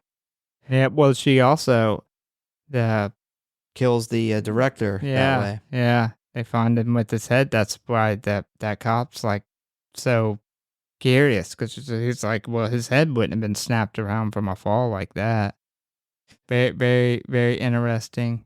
I thought it was a great kill though. Like I thought the fall through the table was a perfect little chef's kiss, little icing on the cake.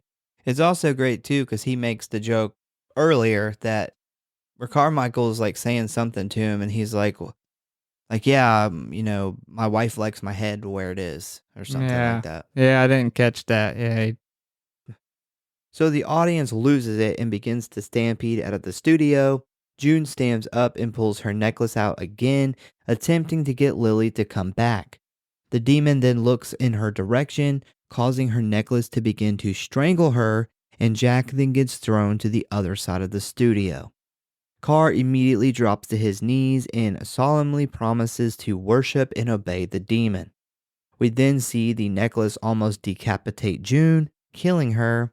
Carr then begins to burn to death from the inside until he finally dies. I love that this demon trolls the fuck out of Carmichael by Yeah. saying abracadabra right before he fucking burns him alive. I love how he's such a skeptic and then immediately is like, I will worship you. I will do your bidding. I will do everything you want me to do. Like he immediately just completely changes Doesn't Of he take course. the check out of his pocket? Yeah, and It's like, then what do you think? This demon wants your money? but yeah, Leo grabs Jack and then tries to pull him to safety. Jack goes backstage, and as the sliding door shuts, the camera turns to static. And this is the face you can kind of slightly see through the static. It has this, you can't catch much of the details, but it's got this big ass mouth. It's definitely the same demon. We then see Gus introducing Jack out to the stage as if it's the beginning of the show. Jack, seemingly very confused, slowly walks out. We see Jack kind of like skipping through some of the show's highlights over the years, with him being very unsure of what is going on. The whole scene is basically like very trippy, like kind of like an acid trip gone wrong, is the kind of the best way to describe it. We then jump to Jack signing a contract with the network. The press is there snapping pictures when one of them suddenly shouts, "What did you have to sacrifice to get here, Jack?" And the head of the network responds by saying, "Oh, Jack Delroy's greatest sacrifice is yet to come." Yeah, he's clearly like having a trip, but he's reliving all these moments that actually happened, which I think is important detail to note with the scene that's about to happen. We then see two Grove members dressed in white robes come to take Jack away. They lead him to a dark room full of candles, and a crowd of people gather around. In this crowd, we see some of the audience members dressed in creepy costumes, the cult leader, Sanzar Dabo, some network businessmen, and the giant owl from the Grove rituals. Jack kneels before the owl and drinks from the gold chalice he is holding. We then see everyone disappear and the wall he is facing slide out of the way to reveal a very sick-looking Minnie sitting in a bed with an oxygen mask on. She looks like Gollum. She does. She's very, very She looks rough. Gollum look. She looks probably the worst. This scene, she looks the worst than she had looked in the rest of the movie. This is what she looked like in that Yeah. picture I showed you. Yeah, she looks terrible here. As Jack walks towards Minnie, she says that she was worried they wouldn't let him see her. She also says, "They told you you could have it all, didn't they? But you had to pay a price." Jack says that he never thought that they would, and Minnie responds by telling Jack his soul belongs to them. Jack tells Minnie he loves her as he begins to break down, and Minnie says that if he really does love her, then he will do this one last thing for her. She then shows Jack that the ceremonial dagger is laying next to her bed. Jack then picks up the dagger and then stabs Minnie in the chest. As Jack then screams at the realization of what he has done, he then suddenly finds himself holding Lily in his arms with the dagger in her chest. So, a lot to unpack here. So, clearly, Jack has made a deal with this entity, I guess, provide a sacrifice, and it ends up being his wife. And he's like, I had no idea that it was going to be you. It wasn't supposed to be that way. And then he has to pretty much put her out of her misery, which I assume happened in real life. It was with the sacrifice dagger. We don't really know as far as if that part of his flashback, if he actually stabbed her. But regardless, we know that he made a deal for a sacrifice, and his wife ended up getting cancer and dying, and he didn't know it was going to be her. So what I gather that is happening here is he makes this deal, and then they take his wife, which I think he thinks at this point, like, oh my God, that's what the sacrifice was my wife. But I don't think that's really what it is. He basically has to do this terrible thing where he thinks he's setting his wife free from this contract of whatever. But really, I think what the entity is doing is making him do this because the sacrifice is Jack. He doesn't realize, like, he got famous, but not for what he wanted, and the sacrifice is him, and I think that the wife was just to get him there. All right, so here's my theory, that the sacrifice is Lily. He kills Lily. She is a child. Remember, Yeah, this she is. entity She's likes 13, yeah. likes kids, like it sacrifices children. That's the whole thing. They even make it a point earlier in the movie to talk about how, this thing likes sacrificing children. And he has now completed his sacrifice. He thought his wife was the real sacrifice. It was not. It was a child that he had to sacrifice. And this whole thing happens and tricks him into killing a child with the same dagger. And now, because he's completed the sacrifice, he gets his wish. He's going to be the most famous person in the world, which we obviously know after this happened. I'm sure he was super famous.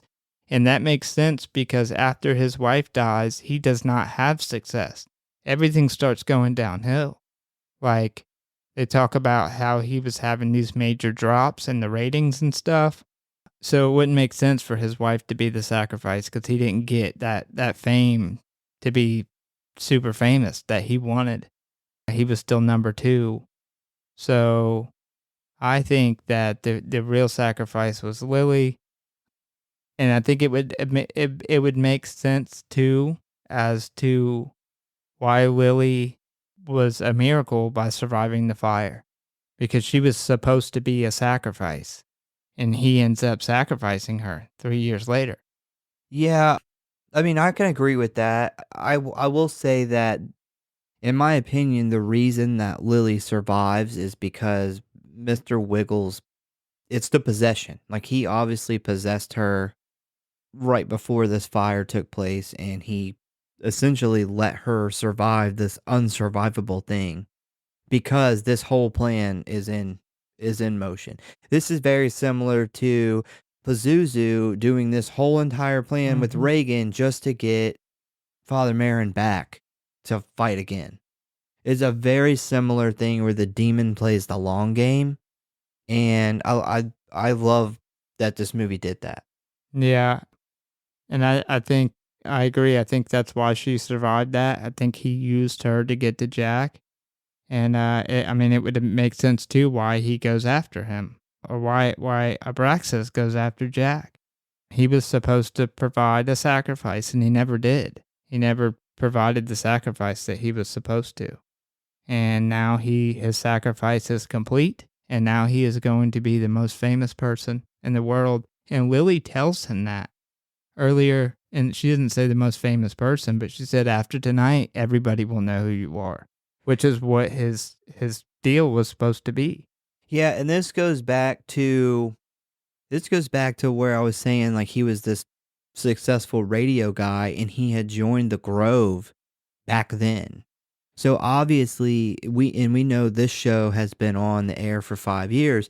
So this deal he's made is at least 5 years old. So the demon really played a long game of at least 5 years to put all of these pieces into place. Like, I mean, is the church being destroyed also part of this plan? Like, did he destroy this whole sect of his church just to get this plan going?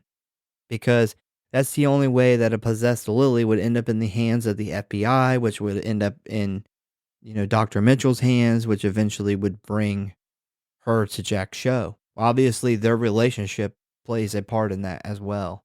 Yeah, I don't think it was an accident at all. I definitely think that Lily survived because they make it a point to talk about in that little news article about how amazing, how much of a miracle it was that she had survived unscathed from this fire that killed everybody. Like, everybody was doused in gasoline and she walked out unscathed. And then she ends up hooked up with this doctor who Jack ends up knowing and having a relationship with. Like, I think it was all part of the plan. I think Lily was the sacrifice, but I think it's one of those tales from the crypt endings where, all right, your sacrifice is finally complete, but it's not going to be what you thought. It's not going to be good fame. You're going to be the most famous person in the world because you just sacrificed this 13-year-old Just girl murdered a child on live live TV. television. Yeah. Yeah, we talked, I think we brought it up before, where I compared it to the Tales from the Crypt episode, The Man Who Was Death, where it's that ironic thing that happens where the guy who puts people to death, like these crazy events happen where now he at the end is being put to death. Someone else is doing his fucking job that he used to do, and all these events had to happen to get him there. That's the very first episode of Tales from the Crypt Yeah. too. Yeah. Yeah, so I loved that this happened in this movie.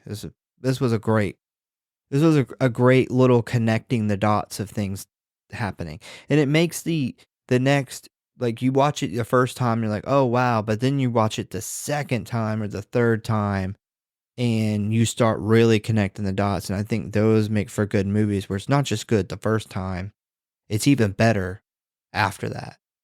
Yeah, and the whole owl showing up multiple times that I'd mentioned, I was really curious about in the review that we did. So it's very clear that that the owl in real life, like I mentioned earlier, is Molech, which is a pagan, supposedly a pagan god connected to child sacrifice. Abraxas is this movie's version of that, and this movie is showing us the signs from the very beginning that he is tied into this all of this stuff is tied together. This cult leader, Xander, he's tied in with it. They do a really good job of symbolism and foreshadowing and dropping hints in this movie that all this stuff is tied together. Because I remember watching it before, halfway through the movie in the theaters, and I was like, what is with all these owls? Like, why do they keep showing random owls everywhere? And I think it's them hinting, the night owl is the name of his show. And then we see Bohemian or the Grove with the giant owl. And then we get a random owl statue in Xander's, the cult house that he has. And it's just it's showing us that all this stuff is all connected to Abraxas. That's why I'm really interested to read that 48-page book. I wonder what's in there. So, and now shocked Jack stands up and realizes that he is back on the Night Owl stage, surrounded by the dead bodies of his guests. As the camera starts to pull away, we see a stunned Jack stand frozen on the stage as he repeats, "Dreamer, here awake." And then we hear the police sirens in the distance as they get closer and closer. The camera then shuts off. We get a black screen with the words "in transmission." We then see some static, and the words have changed to say, "and it is done." And that is the end of Late Night with the Devil.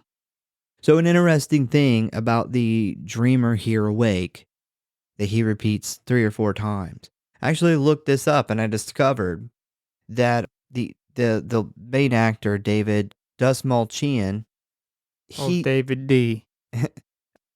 he says that this saying is from a real life traumatic event that he had, where he was saying this to try to wake himself up as if it was like he was having a bad dream.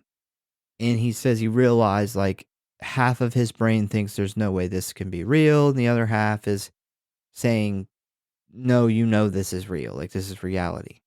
So that is what Jack is actually doing here while he's saying that, is trying to get himself to wake up from this bad dream, but also the stunned look on his face tells you that he realizes that this is not a dream, this is real, and he's fucked at this point. So I thought that was really cool. All right, so the ghost of Jack Delroy's wife, Minnie, can be seen briefly at several points throughout the film. At the end of the prologue explaining Jack's backstory, she could be seen around the 8-minute mark in a TV monitor behind Jack when he is leaning on the doorstep. At 19 minutes and 18 seconds, when Christo is talking to the mother with the dead sons, she appears as a ghost near Jack after an audio glitch. around the 24-minute mark in a mirror backstage just as the crew is about to go on air. She also appears on Carr's pocket watch as it sits on the table. Yeah, there is a That's ton of her in the background and little things here there. that is fucking awesome. That makes me want to go watch it again to Yeah, see. when you were talking about that, I didn't mention it because I wanted to save it for all the like I could tell you exactly where they are at the end. So yeah, she's in it a bunch of times. Little, Is that all the times mentioned that we didn't mention I mean, that's all what in we the know for yeah.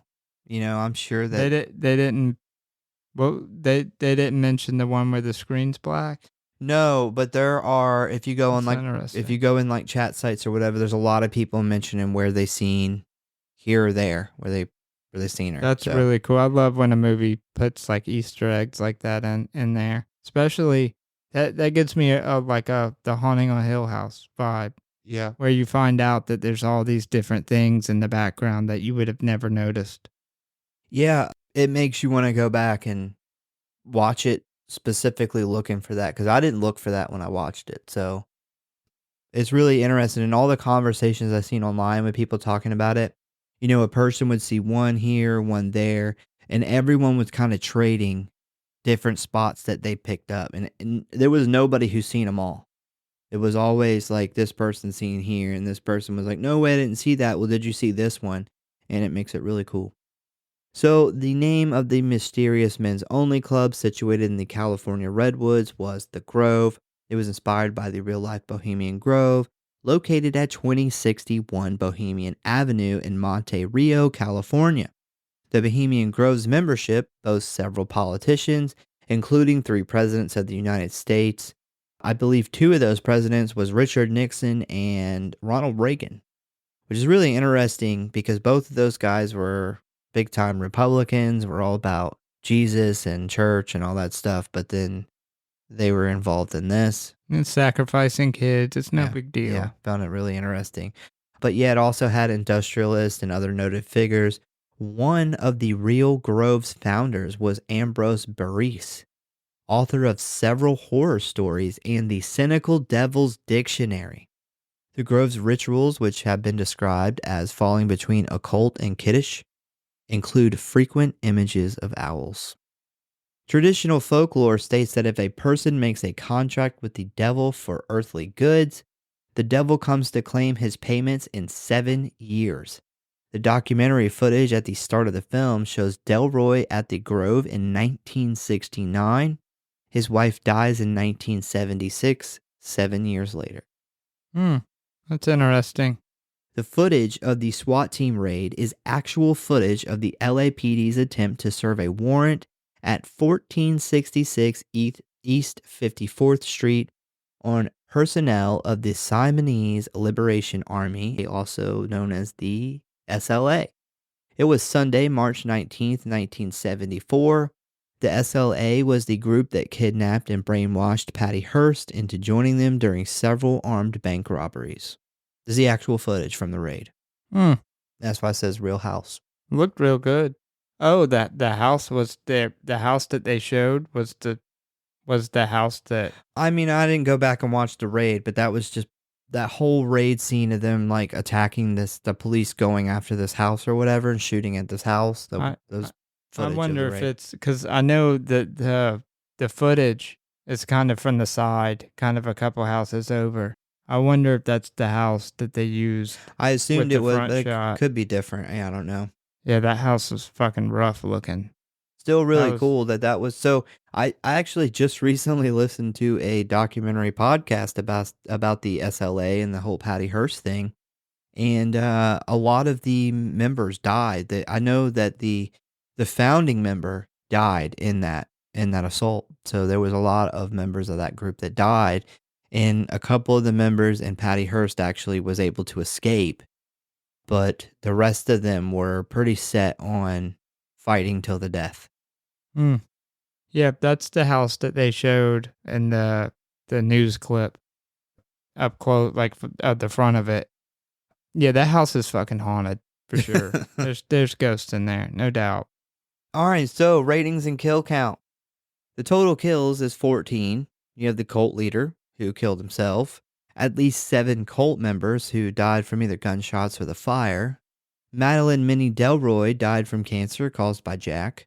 Christo died from a brain hemorrhage caused by Mr. Wiggles. Gus McConnell, head twisted around by Mr. Wiggles. Dr. June Ross Mitchell, who was choked/throat slit by necklace from Mr. Wiggles. Carmichael Hayes, who was burned alive by Mr. Wiggles. And Lily Diabo, who was stabbed in the chest by a ceremonial dagger by Jack. Who made his actual final sacrifice.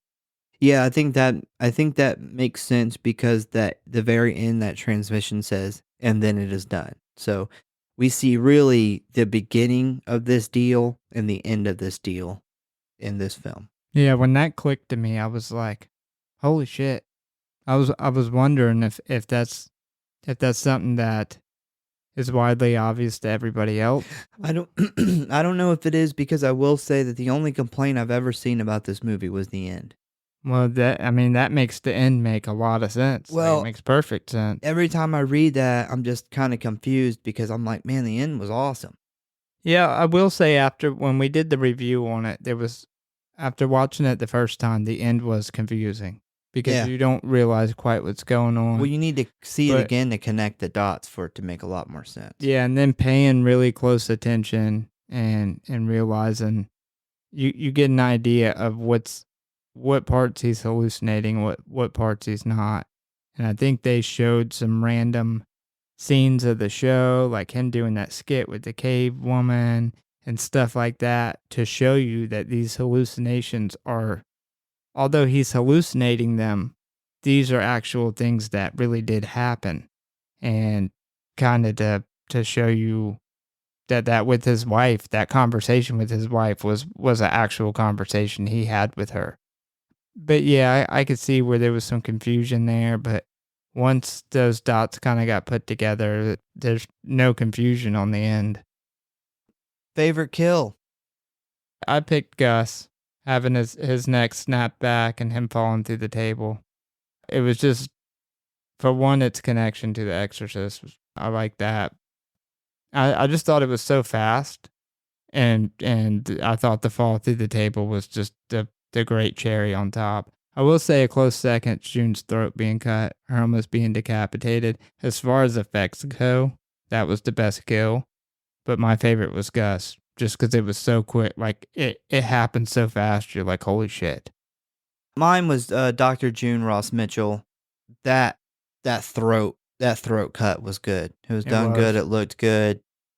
There really isn't a weak kill here. I mean, they're all good. Like, I will say, if I had to pick a weaker kill, I'd say Carmichael. Yeah, because of him burning up. But I thought it was funny how they did it, where he basically was the guy who was shouting everything's fake, immediately just as like, I'll do whatever you want. This is Chris Angel. And then he tries to offer the check, and then he just kind of is on fire. I thought it was hilarious. He tried to offer the check. I'm like, is he trying to give a demon? Like, the head is split in half, and there's like lightning, fire lightning going everywhere, and he's like gonna offer it this check. But yeah, that's my favorite kill. I enjoyed the kills in here. I will agree, Carmichael's death was by far the weakest. Just too much CGI. Yeah, it's all CGI, but still funny. All right, rating. All right, I gave this, I don't remember what I gave it on the review. I have no idea. I meant to go back and look. I gave it a 4.5. I'd say watching this the second time really made it an even better experience than it was the first. I thought the story was a really unique, original idea to tell through the camera of a live TV show. I can't think of any times really that's happened and is a timepiece at the same time. I think they nailed the timepiece aspect of it. The 70s late night TV look and setting was done phenomenal. I can't think of a single thing they could have changed on that aspect of it to make it better.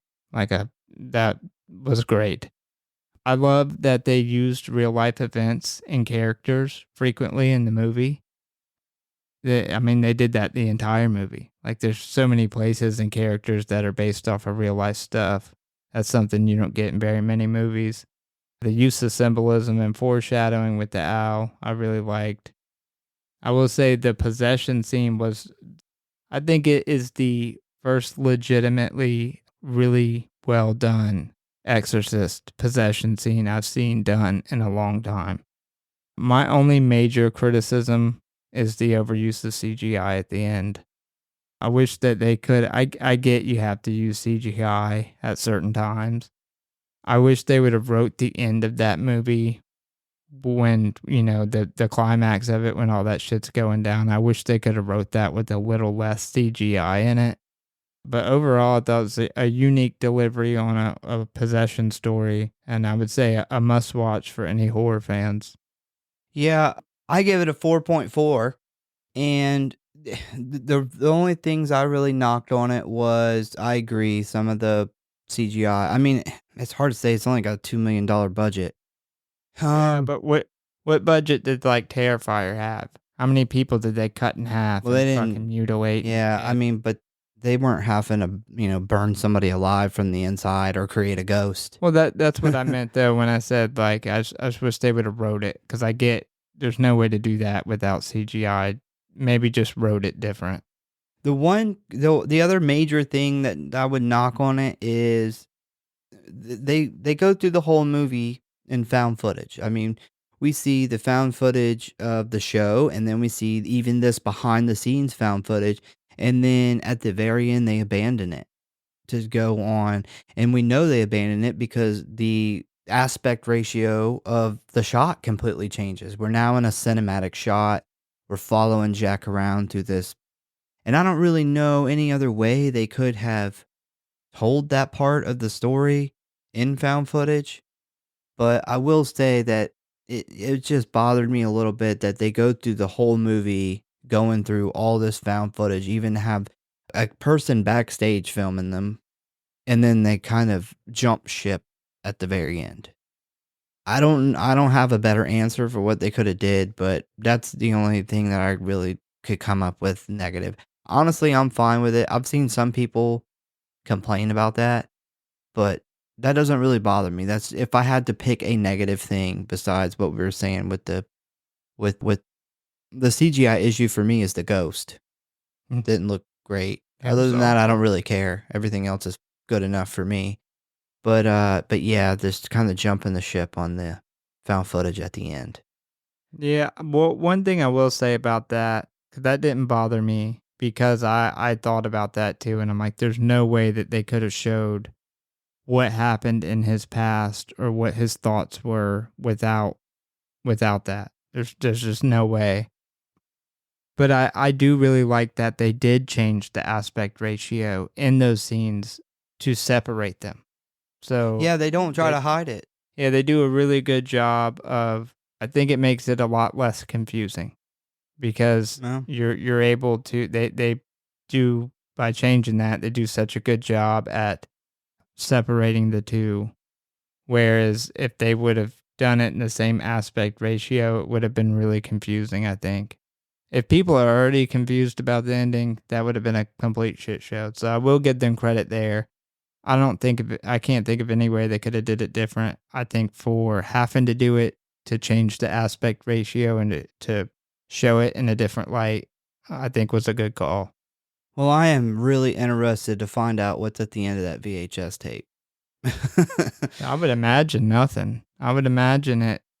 mean, it's gonna clip to just him stabbing her because that it jumps back to found footage at I the very assume end. so. So while he's having all these hallucinations, he's obviously picks up this dagger and stabs Well, her. yeah, I want to see that. And I kind of wonder if he's talking to her like it's his wife, That's what I can't wait to. or I can't wait to see. when does she quit being a demon? Because he takes her off backstage. So at some point he comes back out there, and has she collapsed at that point from her lightning demon Exhaustion. PMS? Yeah, I don't know. That is very interesting to see what they're gonna show. I just wonder if he's those everything he's saying to his wife, he's saying to her right before he stabs her. Well, there has to be some kind of difference because it's offered as a whole separate thing of like Oh, yeah, it's gonna So be there's different. something Yeah, different. Yeah. there's a whole gap where he's hallucinating that we missed, that the camera's still rolling for. So, that I am interested to see what happens, after everybody that's left there's dead, everybody we see dies dead.